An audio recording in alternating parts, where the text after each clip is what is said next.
میرے انتہائی واجب الاحترام قابل صد احترام بزرگوں، بھائیوں، نوجوان ساتھیوں، پردہ میں سماعت کرنے والی ماں اور بہنوں، اللہ جل شانہ عم نوالہ نے جو انسان کو پیدا کیا تو فقط اس کی تخلیق ہی مقصد نہیں تھا کہ اس کو پیدا کر کے ایسے ہی زمین پر ڈال دیا جائے، بلکہ ساتھ میں یہ فرمایا وَجَعَلَ فِي الْأَرْضِ خلیفہ، ہم نے انسان کو زمین کے اوپر خلیفہ اور اپنا نائب بنا کر کے بھیجا ہے، اور ساتھ میں یہ اعلانات کیے وَسَخَّرَ لَكُم مَّا فِي السَّمَاوَاتِ وَمَا فِي الْأَرْضِ، زمین و آسمان اور اس میں جو کچھ ہے اس سب کو اللہ نے انسان کے لیے مسخر کیا ہے، اس کو ان صلاحیتوں سے مالا مال کیا ہے کہ یہ زمین کے اوپر اپنی حکومت قائم کرے، زمین کے اوپر حکومت کرے اور اللہ کے جو احکام ہیں ان کو نافذ کرے۔ تو انسان کی جو ذمہ داریاں ہیں ان میں سے ایک اہم ترین ذمہ داری وہ زمین کا تحفظ ہے، بقیہ مخلوقات کے حقوق کی حفاظت ہے، ماحول کی حفاظت ہے، تاکہ یہ قدرت کا کارخانہ یہ سمود چلتا رہے اور نہ صرف انسانوں کی بلکہ حیوانات کی، سب مخلوق کی زندگی سہولت کے ساتھ گزرے۔ تو اس کے لیے اسلام کا جو ایک اہم ترین جو ایک فریضہ ہے یا جو ہدایت ہے زمین کے تحفظ کے حوالے سے، وہ ہے شجر کاری، جو کہ آج کا ہمارا موضوع ہے کہ اسلام کے اندر شجر کاری کی اہمیت، درخت لگانے کی اہمیت کتنی زیادہ ہے۔ عام طور پر اس موضوع کے اوپر گفتگو کم ہوتی ہے، کئی سارے ایسے موضوعات ہیں جن کا تعلق اسلام سے ہے، اسلام کی مبادیات سے ہیں، انسان کی بنیادی ذمہ داریوں کے ساتھ ہیں، لیکن ہم نے ان موضوعات کو آزاد چھوڑا ہوا ہے۔ ان موضوعات کے اوپر غیر مسلم وہ زیادہ کام کرتے ہیں، وہ اس میں ریسرچ اور تحقیق میں آگے بڑھتے ہیں، اور ہمارے لوگ اس موضوع پر بات ہی نہیں کرتے، سمجھتے ہیں کہ شاید اسلام صرف نماز پڑھنے اور روزہ رکھنے کا ہی نام ہے، چند ایک فرائض کا نام ہے۔ یہ دراصل اسلام کی تعلیمات سے واقفیت ناقصہ کا نتیجہ ہے، ناقص واقفیت کا نتیجہ ہے۔ اس وقت جب کہ گلوبل انوائرمنٹل ایشوز ہیں تو اس میں ایک بہت بڑا فریضہ جو کہ انسان کی طرف متوجہ ہے وہ ہے شجر کاری، درختوں کو لگانا۔ آپ قرآن مجید کا مطالعہ کیجئے، حیران کن طور پر میرے ذاتی جو علم میں اضافہ ہوا، میں بھی اس طرح سے اتنا کنونس نہیں تھا کبھی بھی اس موضوع کے اوپر، لیکن جب میں نے قرآن مجید کا مطالعہ کیا تو میں نے اس میں سے سیکھا اور حیران رہ گیا کہ خدا تعالیٰ نے انسان کی کیا کیا ذمہ داریاں لگائی ہیں، کہ اس کی کتنی ذمہ داری ہے کہ وہ اپنی جیسی دیگر انسانوں اور مخلوقات سب کے حقوق کا تحفظ کرنا اس کی ذمہ داری ہے۔ اس کو جو خلیفہ کا لقب دیا گیا یہ بہت بڑی ذمہ داری کا تقاضا کرتے۔ آپ سورۃ الانعام قرآن مجید کی سورہ نمبر 6 ہے، اس کے 2 پیسیجز آپ مطالعہ کیجئے، آیہ نمبر 99 ہے، 141 ہے، آپ اس کا مطالعہ کریں۔ آپ اسی طرح سے جو ہے وہ سورہ رعد کا مطالعہ کریں، سورہ رعد آیہ نمبر 4 ہے، سورہ ابراہیم پڑھیے، آیت نمبر 24 اور 25 ہے۔ آپ جو ہے وہ سورہ حج کا مطالعہ کیجئے، آیہ نمبر 5 ہے، سورہ نمل کی آیہ نمبر 60 ہے، سورہ یاسین کے 33 اور 35 ہیں، سورہ واقعہ کی 63 اور 64 ہے، سورہ قاف کی 9 سے 11 ہیں، سورہ عبسہ کی 24 سے 33 ہیں۔ یہ میں نے آپ کو 10 مختلف صورتوں کے مختلف جگہیں میں نے آپ کے سامنے حوالے کے طور پر رکھی۔ ان سب جگہوں پر شجر کاری، انسان کی ذمہ داری، ماحول کا تحفظ، شجر لگانے کے فوائد اور انسان کی بنیادی ذمہ داریوں میں سے ایک اہم ترین ذمہ داری کا اس میں ذکر ہے، جس کا ہمیں پتہ ہی نہیں ہوتا۔ ہمارے بے شمار بستیاں، محلے، ٹاؤن درختوں سے خالی، بلکہ ان کی شکل بگاڑ دیتے ہیں، درختوں کو کاٹ لیا جاتا ہے بغیر سوچے کہ خدا کا جو کلام ہے، کلام پاک ہے، وہ کتنی زیادہ اس کی اہمیت بیان کرتا ہے۔ ہم دیکھتے ہیں کہ سورۃ الانعام ہے، اس کی آیت نمبر 99 کا اب مطالعہ کیجیے، جس میں اللہ رب العزت نے یہ فرمایا وَهُوَ الَّذِي أَنزَلَ مِنَ السَّمَاءِ مَاءً فَأَخْرَجْنَا بِهِ نَبَاتَ كُلِّ شَيْءٍ فَأَخْرَجْنَا مِنْهُ خَضِرًا نُخْرِجُ مِنْهُ حَبًّا مُتَرَاكِبًا وَمِنَ النَّخْلِ مِنْ طَلْعِهَا قِنْوَانٌ دَانِيَةٌ وَجَنَّاتٍ مِنْ أَعْنَابٍ وَالزَّيْتُونَ وَالرُّمَّانَ مُشْتَبِهًا وَغَيْرَ مُتَشَابِهٍ انظُرُوا إِلَى ثَمَرِهِ إِذَا أَثْمَرَ وَيَنْعِي إِنَّ فِي ذَلِكُمْ لَآيَةً لِقَوْمٍ يُؤْمِنُونَ۔ یہ 99 اور 100 یہ آیا آپ پڑھتے ہیں تو اس میں اللہ رب العزت نے مختلف درختوں کو لگانے کا ذکر کیا ہے کہ آسمان سے ہم پانی اتارتے ہیں، وہ پانی زمین کی تہوں میں جاتا ہے اور پھر وہاں سے مختلف درخت اللہ رب العزت اگاتے ہیں۔ اب اسی سورہ میں، یہی سورہ جب پارہ نمبر 8 میں داخل ہوتی ہے، 141 جو اس کی آیا ہے، اس میں اللہ نے فرمایا وَهُوَ الَّذِي أَنشَأَ جَنَّاتٍ مَعْرُوشَاتٍ وَغَيْرَ مَعْرُوشَاتٍ وَالنَّخْلَ وَالزَّرْعَ مُخْتَلِفًا أُكُلُهُ وَالزَّيْتُونَ وَالرُّمَّانَ مُتَشَابِهًا وَغَيْرَ مُتَشَابِهٍ كُلُوا مِن ثَمَرِهِ إِذَا أَثْمَرَ وَآتُوا حَقَّهُ يَوْمَ حَصَادِهِ۔ 141 جو سورۃ الانعام کی ہے، اس میں علامہ آلوسی علیہ الرحمہ روح المعانی مفسر، اس کے مفسر ہیں، حضرت یہ فرماتے ہیں کہ یہ جو آیا ہے یعنی سورہ انعام کی، یہ باغبانی یعنی ہارٹی کلچرل اور ایگریکلچر ان دونوں کی یہ ترغیب دیتی ہے کہ یہ انسان کی ذمہ داریوں میں سے ہے۔ امام طبری علیہ الرحمہ جامع البیان کے اندر یہ فرماتے ہیں کہ اللہ تعالیٰ نے یہ جو فرمایا نا انظروا الی ثمرہ، کہ تم اس زمین سے اگنے والے پھلوں اور ان کے درختوں کو دیکھو، غور و فکر کرو، دراصل فرمایا انظروا الی قدرت اللہ فی اخراجہ، کہ تم اللہ کی قدرت کو دیکھو کہ کس طرح سے وہ تم چھوٹا سا ایک بیج زمین میں لگاتے ہو یا چھوٹا سا پودا لگاتے ہو، وہ کس طرح سے اس کے اخراج میں اس کو تنا اور درخت بناتا ہے۔ یہ اللہ کی قدرت کی طرف اشارہ ہے۔ حاضی الثمار المختلفہ، مختلف درخت ہیں، اور فرمایا ان کے پھل مختلف اور پھر ان کے رنگ مختلف، ان کے ذائقے مختلف۔ والطعوم من ماء واحد، پانی ایک ہے، ارض واحدہ، زمین ایک ہے، لیکن اس سے نکلنے والے پھلوں کے رنگ مختلف، ذائقے مختلف۔ فرمایا کہ یہ اللہ کی قدرت کی بہت بڑی نشانی ہے۔ اسی طرح سے علامہ ابن کثیر علیہ الرحمہ تفسیر ابن کثیر میں یہ فرماتے ہیں ای تأمل بعین البصیرہ، تم اندر کی آنکھ سے اس میں غور و فکر کرو، کمال قدرت خالقیہ، کہ اس کا جو خالق ہے اس کی قدرت کتنی کامل ہے، وحکمتہ، اس کی حکمت کا مشاہدہ کرو، ورحمتہ، اور اس کی رحمت کا مشاہدہ کرو۔ امام قرطبی علیہ الرحمہ وہ اس آیہ کی تفسیر میں فرماتے ہیں فی ہذہ الآیۃ دلیل علی الاعتبار بالنبات، کہ یہ آیت اس بات کی دلیل ہے کہ انسان کے لیے کھیتی کو اگانا، کھیتی باڑی کرنا، درختوں کو لگانا، والاشجار، یہ کتنا زیادہ ضروری ہے۔ فرمایا وَإِنَّهَا مِنْ أَعْظَمِ دَلَائِلِ التَّوْحِيدِ، یہ اللہ کی توحید کی نشانیوں میں سے ایک بہت بڑی نشانی ہے کہ انسان درخت سے ہی سیکھ لے کہ میں نے یہ ایک چھوٹا سا بیج لگایا ہے، وہ کس طرح سے پھل پھول کے بڑا ہوا ہے، چند ہی دنوں میں، کچھ ہی مہینوں میں وہ تناور درخت بن گیا ہے۔ تو یہ اللہ کی قدرت کی نشانیوں میں سے بہت بڑی نشانی ہے۔ گویا کہ جو درخت ہیں یہ صرف لکڑی نہیں دیتے، صرف پھل نہیں دیتے، بلکہ یہ دراصل سائنس آف اللہ سبحانہ و تعالی، یہ قدرت الہی کی نشانیاں ہیں۔ آپ سورۃ الرعد کا مطالعہ کیجیے، سورۃ الرعد کی آیت نمبر 4، وَفِي الْأَرْضِ قِطَعٌ مُتَجَاوِرَاتٌ وَجَنَّاتٌ مِّنْ أَعْنَابٍ وَزَرْعٌ وَنَخِيلٌ صِنْوَانٌ وَغَيْرُ صِنْوَانٍ يُسْقَىٰ بِمَاءٍ وَاحِدٍ وَنُفَضِّلُ بَعْضَهَا عَلَىٰ بَعْضٍ فِي الْأُكُلِ۔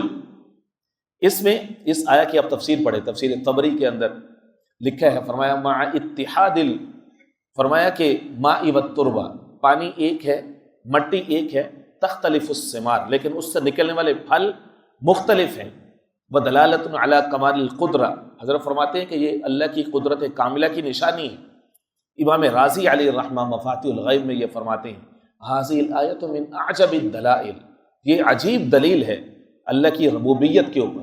فإن المؤثر واحد، کیونکہ اس کے پیچھے جو مؤثر ذات ہے، جو اثر ڈالنے والی ذات ہے، طاقت ہے، وہ ایک ہے، رب ایک ہے، طاقت ایک ہے، لیکن اس کے مظہر مختلف انداز میں نظر آ رہے ہیں، مختلف رنگ ہیں، مختلف ذائقے ہیں، مختلف خوشبوئیں ہیں، لیکن پانی اور زمین ایک ہے۔ امام آلوسی علیہ رحمہ فرماتے ہیں فیہا دعوت الی التفکر فی اسرار النبات، یہ جو کھیتیوں کے راز ہیں اس کی طرف اللہ رب العزت نے دعوت فکر دی ہے کہ تم اس میں میری قدرت کی نشانیاں تلاش کرو اور مجھے پہچانو۔ چنانچہ آپ اگر آج سوئل سائنس کا مطالعہ کریں، آپ جو ہیں وہ بوٹنی کا مطالعہ کریں، آپ پلانٹ جینیٹکس کا سبجیکٹ آپ اس کا مطالعہ کریں، پلانٹ فزیولوجی کا مطالعہ کریں، تو پتہ چلتا ہے کہ انسان کی کتنی بڑی ذمہ داری ہے۔ اللہ رب العزت نے کیوں قرآن مجید میں بار بار جب بھی ذکر کیا تو فرمایا ان فی ذلک لآیۃ لقوم یعقلون، عقل والوں کے لیے نشانی ہے، غور و فکر کرنے والوں کے لیے نشانی ہے، نصیحت حاصل کرنے والوں کے لیے نشانی ہے۔ بار بار انسان کو اللہ رب العزت اپنی پہچان کرواتے ہیں۔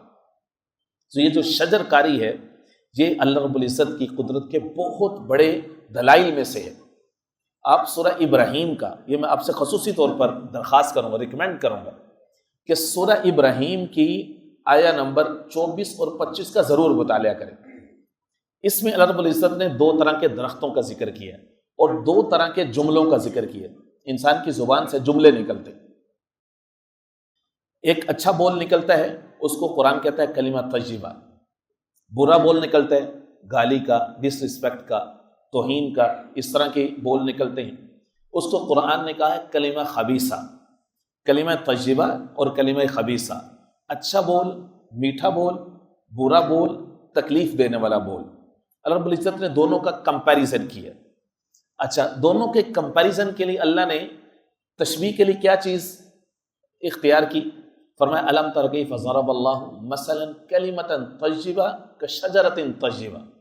کیا آپ دیکھتے نہیں کہ تمہارا رب تم نے کیسی مثال بیان کرتے ہیں؟ کلمۃ طیبہ، پاکیزہ، اچھا میٹھا بول، اس کی مثال کشجرۃ طیبہ، ایسے ہے جیسے پاکیزہ اور اچھا درخت ہے۔ جس طرح سے تم درخت لگاتے ہو، درخت کے اوپر تم محنت کرتے ہو، پھر وہ بڑا ہوتا ہے، تناور ہوتا ہے، وہ پھل دیتا ہے، وہ سایہ دیتا ہے، مسافروں کو سہولت دیتا ہے۔ انسان اس کو پتھر مارتا ہے، وہ اس کو پھل دیتا ہے، اس کو پھل پھینکتا ہے۔ میٹھا بول انسان کو تکلیف پہنچتی ہے، وہ اس کو مسکرا کے جواب دے دے۔ اگلا آدمی خود ہی اپنے دل میں سوچنا شروع کر دیتا ہے کہ یار یہ کتنا اچھا انسان، وہ دوسرے ہی لمحے آپ سے معذرت کر لے گا، وہ دل میں شرمندہ ہو جائے گا۔ ہمارے معاشرے میں دیکھیں کتنا کیوس ہے، کتنی بے چینی ہے، جتنے زیادہ مسائل ہیں، سائیکولوجیکل پرابلمز ہیں، ٹینشن ہے، ڈپریشن ہے، ہر بندہ ایک دوسرے کو کاٹ کھانے کو دوڑتے ہیں۔ جیسے کوئی ایک بندہ ایک بات کرتا ہے، کہتے ہیں جی اینٹ کا جواب پتھر سے دینے، سراسر اسلامی تعلیمات کے خلاف ہے۔ اب تھوڑا سا برداشت کر لیں، اس کو موقع دیں۔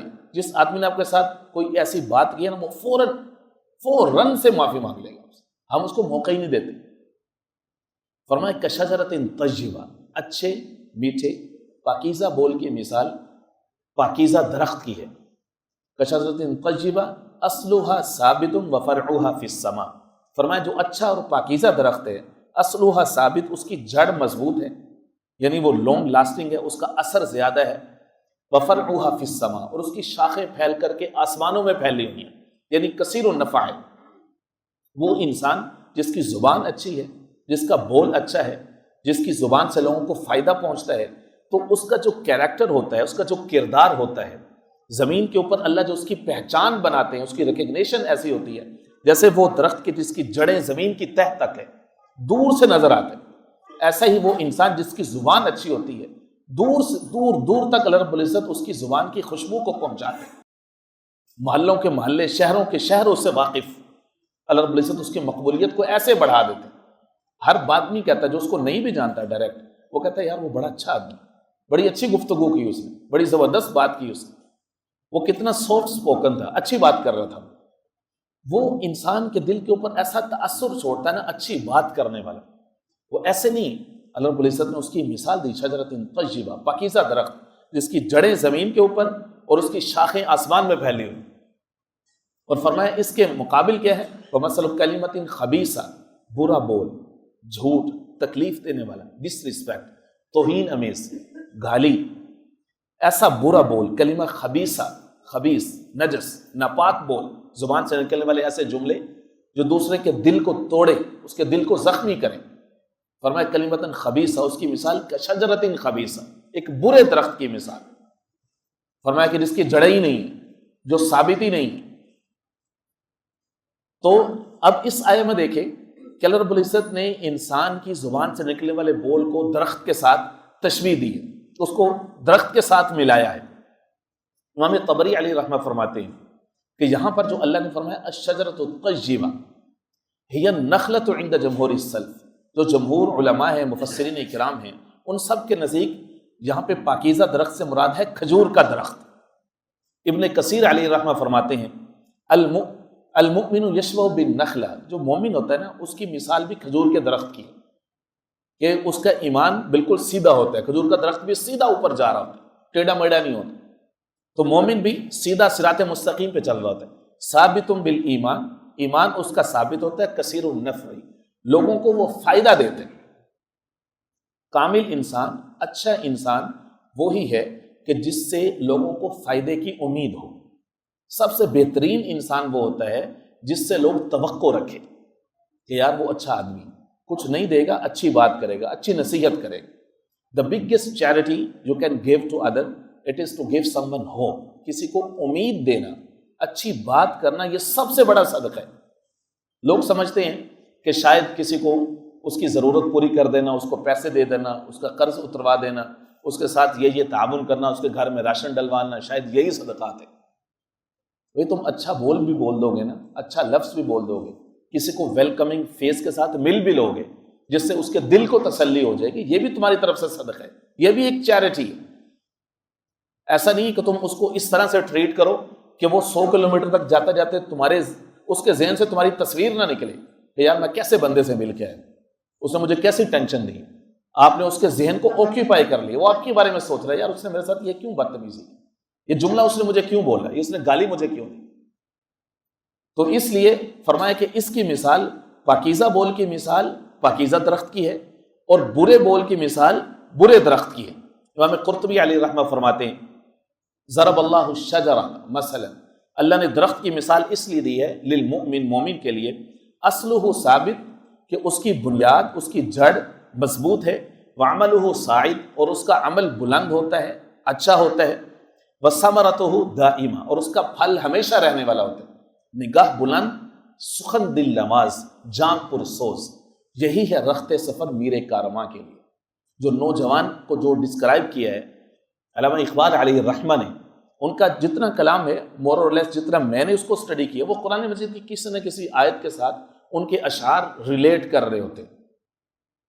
تو انہوں نے کہا نگاہ بلند، سخن دل نواز، سخن دل نواز، آپ ایسی بات کریں، کلمہ طیبہ جس کا ذکر میں آپ کے سامنے کر رہا ہوں، سورہ ابراہیم آیت نمبر 24 اور 25 ضرور مطالعہ کیجیے گا، آپ کا دل بڑا خوش ہوگا، آپ کی زندگی بن جائے گی۔ تو فرمایا کہ اس کے اندر یہ جو کہا نا ثمرتہ دائمہ، کہ اس کا پھل ہمیشہ رہنے والا ہے۔ جو میٹھا بول ہوتا ہے وہ اتنا لانگ لاسٹنگ ہوتا ہے کہ اگلے انسان کی زندگی بن جاتی، وہ زندگی بھر وہ آپ کا چہرہ اس کے دل کے اندر نقش ہو جاتا ہے۔ آپ سورہ نحل کا مطالعہ کریں، پارہ نمبر 14 میں، سورہ نحل آیہ نمبر 10 اور 11، اللہ فرماتے ہیں هو الذی انزل من السماء ماء لکم منہ شراب، آسمان سے ہم نے پانی اتارا تمہارے لیے، منہ شراب، تمہارے پینے کا سامان بھی ہے اس میں، ومنہ شجر فیہ تسیمون، اور اس پانی سے تم شجر کاری بھی کرتے ہو، درخت بھی لگاتے ہو۔ امام طبری علیہ رحمہ فرماتے ہیں اَيُنبِتُ لَكُمْ الشَّجَرَ الَّذِي تَرْعَىٰ فِيهِ أَنْعَامَكُمْ، یہ جو تم درخت لگاتے ہو نا، اس میں جتنے چوپائے ہیں، جانور ہیں، ان سب کے لیے اللہ رب العزت نے خوراک کا بندوبست کیا۔ اور امام قرطبی علیہ رحمہ فرماتے ہیں خص الاشجار بذکری، خاص طور پر اللہ نے اس میں درختوں کا ذکر فرمایا، لما فیہا من عظیم المنافع للناس والدواب، کیونکہ اس میں انسانوں اور جانوروں کے لیے بہت زیادہ منافع ہیں درخت لگانے کے اندر، اور اس معاملے میں ہمارے ہاں بہت زیادہ سستی پائی جاتی ہے۔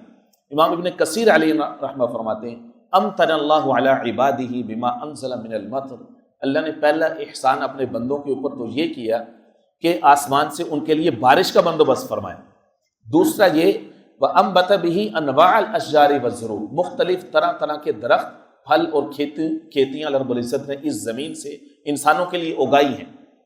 علامہ آلوسی علیہ رحمہ فرماتے ہیں وَفِي الْآيَةِ، اس آیت کے اندر دلیل ہے ان حیات الانسانی والحیوانی مرتبطۃ بالنبات، کہ انسان اور حیوانوں کی زندگی یہ کھیتیوں اور پھلوں کے ساتھ جڑی ہوئی ہے۔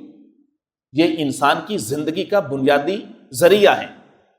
آپ آج سائنسی حقائق کا مطالعہ کریں، فوڈ ویب، فوڈ چین، یہ سب یہ کہتے ہیں کہ درخت جو ہیں وہ ایکولوجی کی بنیاد ہیں۔ جتنی زیادہ تم شجر کاری کرو گے اتنی زیادہ انسانی اور حیوانی زندگی کے لیے سہولیات پیدا ہوں گی۔ جب درخت ختم تو سمجھے مویشی ختم، ان کی لائف ختم، لائف سٹاک ختم، زراعت ختم، اسی طرح سے بایو ڈائیورسٹی، حیاتیاتی تنوع جو ہے اس کا خاتمہ۔ اس لیے سائنس یہ کہتی ہے کہ درخت جو ہیں وہ دراصل پرائمری پروڈیوسرز ہیں۔ جو ہیومن لائف ہے اور جانوروں کی زندگی ہے اس کو آسان بنانے کے لیے شجر کاری بہت اہم ہے۔ آپ سورۃ الحج کا مطالعہ کریں، پارہ نمبر 17 میں، سورۃ الحج کی آیت نمبر 5، اللہ فرماتے ہیں وَتَرَى الْأَرْضَ حَامِدَةً فَإِذَا أَنزَلْنَا عَلَيْهَا الْمَاءَ اهْتَزَّتْ وَرَبَتْ وَأَنبَتَتْ مِنْ كُلِّ زَوْجٍ بَهِيجٍ۔ امام رازی علیہ الرحمہ فرماتے ہیں کما احیا الارض بعد موتها كذلك يحيي الله الموتى۔ زمین مردہ ہوتی ہے، اللہ آسمان سے بارش برساتے ہیں، اس کو پانی لگتا ہے، وہ زمین پھل پھول اور کھیتیاں دیتی ہے، زندہ ہو جاتی ہے۔ انسان کے سامنے یہ عمل ہوتا ہے، مردہ زمین زندہ ہو رہی ہے۔ انسان کے لیے اس میں سبق یہ ہے کہ ایسے ہی ایک دن انسان بھی دوبارہ زندگی اس کو ملے گی، مردہ ہونے کے بعد دوسری زندگی ہے۔ تو قرآن مجید نے اس کو عقیدہ آخرت کے ساتھ جوڑا ہے۔ ابن کثیر علیہ الرحمہ فرماتے ہیں ھذا دلیل علی البعث والنشور، یہ سب سے بڑی دلیل ہے بعث اور نشور کے اوپر، یعنی دوبارہ جی اٹھنے کے اوپر، لائف آفٹر ڈیتھ کے اوپر، کہ ایک اور زندگی انسان کے انتظار کر رہی ہے۔ امام قرطبی علیہ الرحمہ فرماتے ہیں اہتزت ای تحرکت النبات، کہ اللہ جو پانی برساتے ہیں دراصل اس کے اندر جو نباتات ہیں، کھیتی ہیں، ان کی حرکت ہوتی ہے، وربت ای ارتفعت، اور انسانوں کے لیے اس میں نفع کا سامان ہے۔ تو گویا کہ جو موسم بہار ہوتا ہے، لوگ جو درخت لگاتے ہیں، یہ دراصل ہمیں ایک طرح سے قیامت یا اس کا منظر یاد دلاتا ہے کہ خشک مردہ زمین کس طرح سے اللہ تعالیٰ زندہ کرتے ہیں۔ تو انسان کیوں کر زندہ نہیں ہوں گے؟ آپ کو معلوم ہوگا کہ جو مشرکین مکہ تھے ان کو دعوت دی جاتی تھی عقیدے کی، عقیدہ توحید کی دعوت ان کو ملتی تھی، اس سے وہ چڑ کھاتے تھے، ظاہر ہے کہ وہ بتوں کی پوجا کرتے تھے، لیکن وہ عقیدہ توحید سے زیادہ چڑھتے نہیں تھے۔ ایک نئی بات میں آپ کے سامنے کر رہا ہوں، عقیدہ توحید سے وہ اتنے چڑھتے نہیں تھے کیونکہ وہ خدا کو مانتے تھے، ان کے یہاں خدا کا تصور موجود تھا۔ وہ بتوں کی پوجا اس لیے کرتے تھے، وہ کہتے تھے لِيُقَرِّبُونَ إِلَى اللَّهِ زُلْفًا، یہ ہمیں خدا کے قریب کر دیں گے، وہ اس لیے بتوں کی پوجا کرتے تھے۔ ان کو سب سے زیادہ جو چڑ آتی تھی، غصہ آتا تھا، وہ ان کو عقیدہ آخرت کا سن کے آتا تھا کہ دوبارہ زندگی، یہ جو آپ ہمیں دھمکی لگاتے ہیں نا کہ دوبارہ زندہ ہوں گے، پوچھا جائے گا، کھڑا کیا جائے گا، ایک اسمبلی ہوگی اور اعمال نامہ ہوگا اور پھر ہمارا جنت جہنم جزا سزا کا فیصلہ ہوگا، اے محمد آپ نے ہمارے سے یہ بات نہیں کرنی، اس سے سب زیادہ چڑھتے تھے۔ اب آپ پڑھیے سورہ یاسین، جس میں اللہ نے فرمایا کہ وَضَرَبَ لَنَا مَثَلًا وَنَسِیَ خَلْقًا، اس انسان کو دیکھو کہ یہ ہمارے سامنے ہمارے مقابلے میں مثالیں بیان کرتے ہیں، وَنَسِیَ خَلْقًا، اور اپنی جو تخلیق ہے اس کو بھول جاتے ہیں، اور کہتا ہے مَن یحیی العظام وہی رمیم، یہ بوسیدہ ہڈیوں کو کون زندہ کرے گا جبکہ یہ ختم ہو چکی ہوں گی۔ تو جو ابو جہل تھا نا، ابو جہل، اس کا اصل نام پتہ ہے؟ اس کا اصل نام تھا ابو الحکم، حکمت کا باپ، فادر آف وزڈم، یعنی لوگ دور دور سے قبیلوں کے لوگ سردار وہ اس سے اپوائنٹمنٹ لے کے آتے تھے، اس سے مشورہ کرنے آتے تھے، کوئی فیصلہ کروانے آتے تھے، اس سے حکمت کی بات سیکھنے آتے تھے۔ جو ابو جہل تھا اس کا نام تھا ابو الحکم، فادر آف وزڈم۔ لیکن جب اس نے دین اسلام کی، حضور پاک علیہ السلام کی معجزات کی، قرآن کی اتنی اوپن واضح دلائل کے باوجود اس نے اللہ کے نبی کی مخالفت کی، تو اسلام نے اس کو کہا کہ یہ ابو الحکم تھوڑی ہے، یہ تو ابو جہل ہے، یہ تو جہالت کا باپ ہے، فادر آف اگنورینس ہے، یہ تو جہالت کا باپ ہے۔ اتنے کھلے معجزات، ہاتھوں میں کنکریاں نے کلمہ پڑھا ہے، درخت زمین کی چھاتی چیر کے آیا ہے، سایہ دے رہے، اتنے معجزات دیکھنے کے باوجود یہ آدمی ایمان قبول نہیں کر رہا، تو یہ ابو الحکم نہیں ہے، یہ جہالت کا باپ ہے۔ اچھا وہ کرتا کیا تھا؟ وہ حضور پاک علیہ السلام کے راستے میں نہ کھڑا ہو جاتا تھا، مٹی لے کے اپنی ہتھیلی کے اوپر اس طرح سے مٹی لے کے کھڑا ہو جاتا تھا۔ جیسے ہی آقا کریم علیہ السلام گزرتے تھے، وہ سامنے آ کے کہتا تھا، اس کو پھونک مارتا تھا، مٹی کو اڑاتا تھا، او محمد او محمد، کیا تم ہمیں یہ کہہ رہے ہو یہ مٹی جس کو میں پھونک مار کے اڑا رہا ہوں، ہم جب مر جائیں گے، زمین کے اندر چلے جائیں گے، ہماری ہڈیاں بوسیدہ ہو جائیں گی، مٹی میں مٹی مل جائیں گی. تم کہتے ہو کیا یہ مٹی دوبارہ زندہ ہوگی؟ تم یہ ہمیں کہتے ہو؟ سچا irrational. آپ کتنی غیر عقلی بات کرتے ہو. وہ اپنی طرف سے عقل کی بات کر رہا ہوتا تھا. اچھا، قرآن مجید میں جو سورہ روم اتاری نا، اس میں اللہ رب العزت نے کائنات کے خاتمے تک، قیامت تک آنے والے جتنے منکرین آخرت ہیں ابو جہل کے قبیل میں سے، سب کو ایسا تھپڑ رسید کیا نا، ایسی عقلی دلیل دی کہ قیامت تک آنے کے کوئی انسان انکار نہیں کر سکتا، وہ دلیل نہیں بنا سکتا. اللہ نے فرمایا وَهُوَ أَهْوَنُ عَلَيْهِ We created you. ہم نے تمہیں پہلی دفعہ پیدا کیا when you were nothing. تم کچھ بھی نہیں تھے، تمہارا ماڈل اور سکیچ بھی نہیں تھا، ڈیزائن نہیں تھا، ہم نے تمہیں پیدا کیا. تو تمہیں دوبارہ پیدا کرنا it is easier for us. دوسری دفعہ پیدا کرنا تمہارے لیے زیادہ آسان ہے، کیونکہ تمہارا اب ماڈل بھی ہے ہمارے پاس. وہ جو بھٹے پہ اینٹیں نہیں بناتے، تو وہ جو اینٹیں بنانے والے مزدور ہوتے ہیں وہ بغیر سانچے کے اینٹ نہیں بنا سکتے. ان کے پاس سانچا ہوتا ہے، جس کو پنجابی میں کہتے ہیں سچا، ان کے پاس سچا ہوتا ہے، اس کے بغیر وہ اینٹ نہیں بنا سکتے. انسان کو کچھ بنانے کے لیے سانچے کی ضرورت ہوتی ہے، اینٹ کی ضرورت ہوتی ہے. اور وہ خدا جس نے تمہیں سانچے کے بغیر پہلی دفعہ پیدا کر دیا، اور بھائی دوسری دفعہ پیدا کرنا تو اس کے لیے زیادہ آسان ہے. تم کیسے قیامت کا، دوبارہ زندگی کا کیسے انکار کر سکتے؟ اللہ تعالیٰ نے اس کو یوں جواب دیا. تو میرے دوستو، اللہ رب العزت نے قرآن مجید میں جو درختوں کا، کھیتی باڑی کا، اور اسی طرح سے آسمان سے پانی آنے کا، بارشوں کا، مردہ زمین کے زندہ ہونے کا جو ذکر کیا ہے، اس کو ڈائریکٹ اللہ رب العزت نے عقیدہ آخرت کے ساتھ جوڑا ہے. آپ سورہ نمل کی آیت نمبر 60 کا مطالعہ کیجیے. سورہ نمل پارہ نمبر 19 سے شروع ہوتی ہے، پارہ نمبر 20 میں جا کے مکمل ہوتی ہے. اچھا، جیسے ہی پارہ نمبر 20 شروع ہوتا ہے نا، یقین مانیں آپ اس کا مطالعہ کر کے دیکھیں، آپ اس میں ڈوب جائیں. اللہ رب العزت نے امن امن امن یہ الفاظ استعمال کیے. کیا کوئی ہے، کیا کوئی ہے. انسان کو نا بڑی محبت کے ساتھ اس کو نا متوجہ کیا کہ وہ خدا کو پہچانے. امن خلقس، امن امن امن یملک السم، امن، کیا کوئی ہے، کیا کوئی اور ہے میرے علاوہ، اس طرح سے متوجہ کیا. وہاں پر اللہ نے فرمایا امن خلق السماوات والارض وانزل لكم من السماء ماء فانبتنا به حدائق ذات بہجہ. تم دیکھتے نہیں ہو کہ ہم نے کیسے پر رونق، آنکھوں کو ٹھنڈا کرنے والے ہم نے تمہارے لیے زمین کے اوپر درخت اگائی ہیں. یہ اللہ کی قدرت کی نشانی ہے. امام طبری علیہ الرحمہ فرماتے ہیں حدائق ذات بہجہ ای بساتین حسنۃ المنظر، کہ خوبصورت حسین منظر. فرمایا ثلاثۃ تجری البصر، 3 چیزیں انسان کی جو نظر ہے اس کو جلا دیتی. ان میں سے النباتات، کھیتیاں، اور پانی. یہ الاشجار جو درخت ہیں، سبزہ ہے. اور آپ اس وقت دیکھیں کہ جو گلوبل انوائرمنٹل سائیکالوجی ہے وہ کیا بتاتی ہے کہ جتنے درخت وہ زیادہ درخت اگاتے ہیں. وہ کس وجہ سے؟ وہ کہتے ہیں کہ اس سے جو یہ ہیلنگ ہوتی ہے، جو سٹریس کے مارے ہوئے جو لوگ ہوتے ہیں، جو سائیکالوجی، ٹینشن، جو انگزائٹی کے لوگ ہوتے ہیں، جو اس کا شکار ہوتے ہیں، ان کے لیے سٹریس کو ایز آؤٹ کرتے ہیں یہ درخت. ہیلنگ گارڈنز وہ لگاتے ہیں، یعنی شہر میں، علاقوں میں، مختلف جگہوں پہ وہ کوئی ایسی جگہ بناتے ہیں، ایسے پارکس بناتے ہیں کہ وہاں پہ جو آدمی ٹینشن میں ہے، سٹریس میں ہے، تو وہ وہاں جاتا تھوڑا اپنے آپ کو ایزی محسوس کرتا ہے. تو یہ گلوبل کانسیپٹ آ رہا ہے ہیلنگ گارڈنز کا. یہ دیکھیں یہ کہاں سے انیشیٹ ہوا. آپ قرآن مجید کا مطالعہ کریں گے تو آپ کو وہیں پہ مل جائے گا. آپ سورہ یاسین کا مطالعہ کریں، وآیۃ لہم الارض المیتہ 33 سے 35.